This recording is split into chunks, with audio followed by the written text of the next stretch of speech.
Today, what we're talking about is Pitti Uomo, the world's most stylish menswear gathering. I wanted to make sure that I hit on the most important question that I didn't ask myself, which is what I'm going to be responding to later on. So here's a question that was asked most often. How many outfits should I bring to Pitti? Stick around, I'll answer that at the end of this video because it's not just about how many, it's about how strong these looks are. So let's dive into it and get into it right now. What's up, guys? My name is Carlos Berto. Thank you so much for stopping by my YouTube channel this week. And today, I want to talk to you guys about Pitti Uomo. I want to do a follow-up video because the last video that I made got a lot of interest, and I feel like there's some questions there that you guys had that I think are very important for everyone to know. So that's why I'm going to make this video today to talk to you about what you need to pack to Pitti if you're planning on going. Because trust me, you're going to need this guide. I wish I had this guide. Let's get into it. So the first thing I wish that I knew was how important tuxedos are. I felt like I packed a tuxedo and I was like, listen, I have one. I could get into any party, anything that calls for a tuxedo, I have one on deck. But it's a little bit bigger than that. But that was a big mistake because I feel like there was a big opportunity for me to be a little bit more playful, a little bit more thoughtful, intentional about tuxedos and I think how they're worn. So for example, maybe having one that's very traditional, maybe having one that's a little bit more playful, and maybe having one that's a little bit more casual would have been a perfect time to like showcase my interpretations of a tuxedo and a elegant, refined occasion means to me or looks like to me. So I feel like there was something there that I could have really taken advantage of when it came to my perspective and with tuxedos in this category of dressing, because obviously wearing a tuxedo is very easy. You get to go to any store, you ask for a tuxedo, they'll give you a bow tie, they'll give you a all black suit, they'll give you a cummerbund if you need it, and they'll give you a tuxedo pleat shirt and you have a tuxedo. So it's very simple to get yourself looking good in a tuxedo, but there's also different variations where you could have double-breasted, you could have shawl lapels, you could have a different color, like a cream color, you could have a little bit more of a large lapel, maybe you have a little bit more of a high-rise, maybe they fit a little bit more classic, or maybe even slightly a little baggier. Not to say that they're going to be falling off of your shoe, but what I'm saying is maybe there's opportunity there to be a little bit more playful and thought out. And I feel like I saw a lot of guys wear the tuxedo very casually, very elegantly, and carrying their unique style into the tuxedo. And I feel like that was the part that I felt the most FOMO in, was like, man, I know that I want to wear a tuxedo this way, and I wish I would have prepared myself to like style it this way, but I didn't. Make sure that you pack at least 3 to 4 tuxedos. Honestly, strong ones minimum, but make sure that you have some, even if it's just tuxedo jackets and some trousers. You have options with tuxedos. You will need them, trust me. And even the footwear of tuxedos. Be playful as possible. The second thing is don't bring straight up matching suits. Make sure that you have a mix of textures, a mix of fabric selections, a mix of colors, a mix of formal, a mix of casual, because you're going to be attending a lot of parties, and a lot of times some parties call for more of a casual vibe, and sometimes you want to kind of step out of this like more formal attire, or maybe you're wearing a suit with a tie all the time and you're like, it's hot, or maybe it's too cold, depending on what season. But for me, it was a little bit too hot because I went for summer, so it was like I wish I had a little bit more flexibility within how I styled my suit. So make sure that you are wearing things that you can mix and match, because parties call for more of a casual vibe, and you won't necessarily want to wear something, even when it comes to your materials, something that looks a lot more formal or, business casual. You want to be like very casual, maybe very relaxed with the colors and the textures that you could wear. And I think that's a really good opportunity to also showcase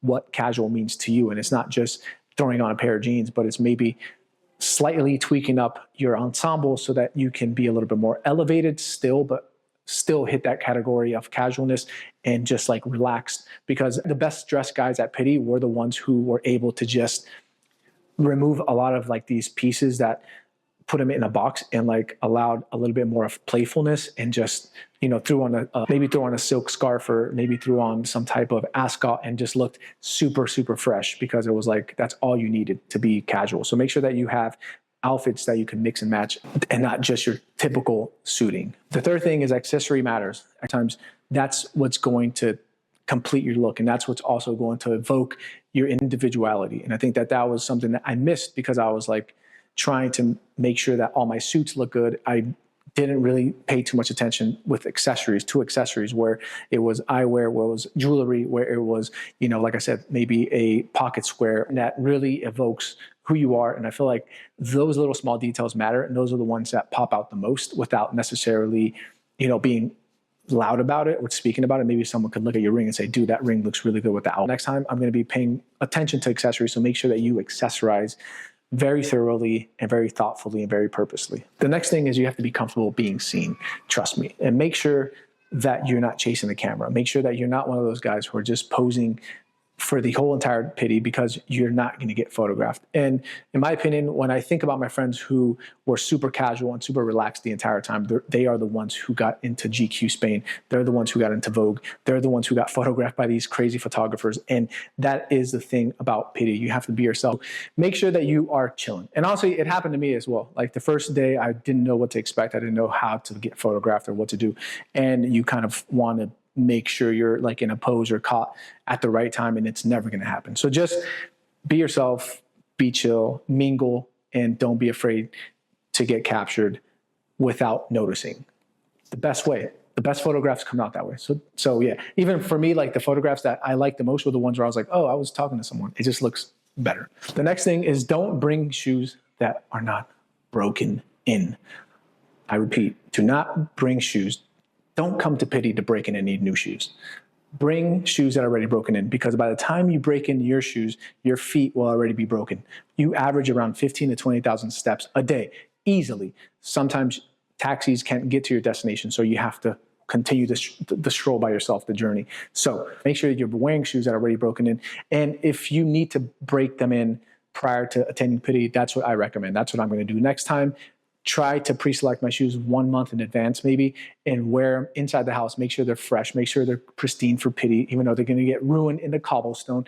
But it's okay as long as they're broken in. And I think this is going to really elevate your Pitti experience, because it was something that I did not think. And your lower back hurts.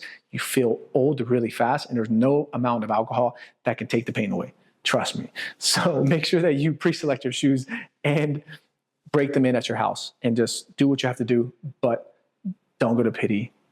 Don't go to Pitti with new shoes. Now, the biggest question is, how many outfits should you take to Pitti Uomo? Honestly, I would say that you need about 7 to 8 strong pieces. I think your first 3 to 4 pieces should be something that you've cultivated within your journey of your style. So I think that this is something that maybe you push forward with, and this is going to be something maybe you not necessarily stepping all the way out of your comfort zone, but you are pushing yourself just a little bit further from what you are used to, because this is a time for you to shine and experiment and feel the truest expression of your fashion sensibility. So I think that maybe if you usually wear 7-inch rise, maybe go ahead and go for a 12. Maybe do something like that. Maybe a wider lapel, or maybe a bigger one-piece collar. Maybe you want to do something with your pants that drape a little bit further down your ankle. Maybe you want to do something like that. So that is going to be the time to do it. But make sure you feel comfortable with how they are draped, how they fit you, how the construction of it, how they're finished, the construction that goes into making the jacket. All that matters, because people pay attention. And I even noticed that some people didn't necessarily pay attention to the silhouette of my outfits, but they looked at the internal linings and were like, oh, the stitching and da-da-da-da, and this is hand stitch, this is basting, this is all this, stitching stuff, right?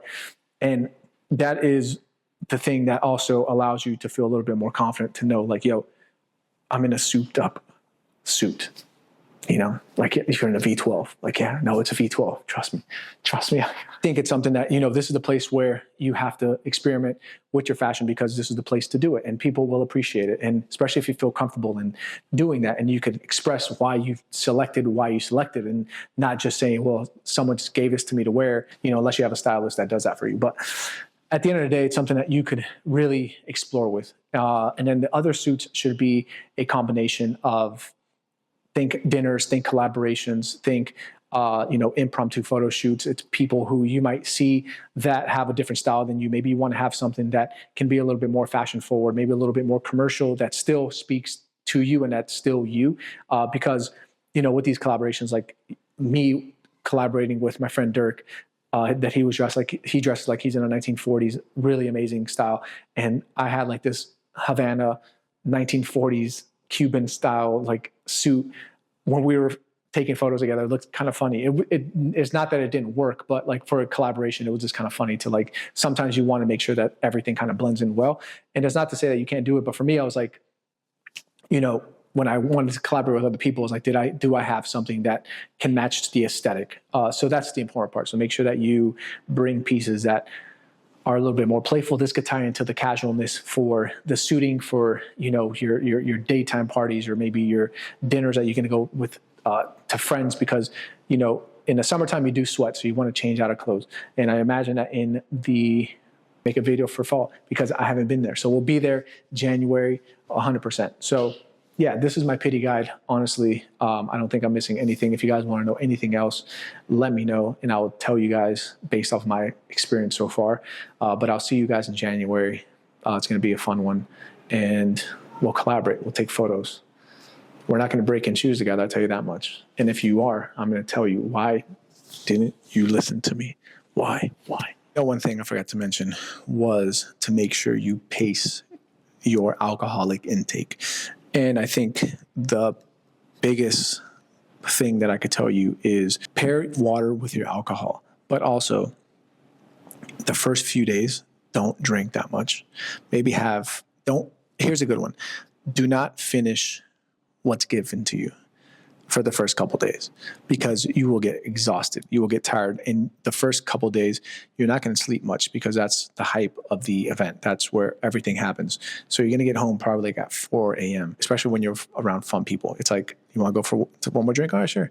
So just don't do it. Like, go, but don't finish your drinks at the dinners, at the events. Just don't do it until maybe the third day. Then you can start to drink a little bit more. And then the fourth day, I think the last day of Pitti is where everyone stays up late. And this time I couldn't do it, because I was like, it's 2 o'clock, I'm beat. I've been up for the last 3 days, 4 days, all night. So just pace yourself. Trust me, it's worth it. And then the last day, go to Jilly's, go to Murphy's bar, I forgot what it's called, the Irish bar. And then you'll just go and say bye to everyone. And then that's the best time. Trust me. That's what I forgot. Keep that in mind. But if you don't drink, then you're good. NA all day. Don't forget to put down everything. Subscribe. Follow me on Instagram by Carlos Roberto. I'll see you guys very soon. Ciao, ciao, ciao.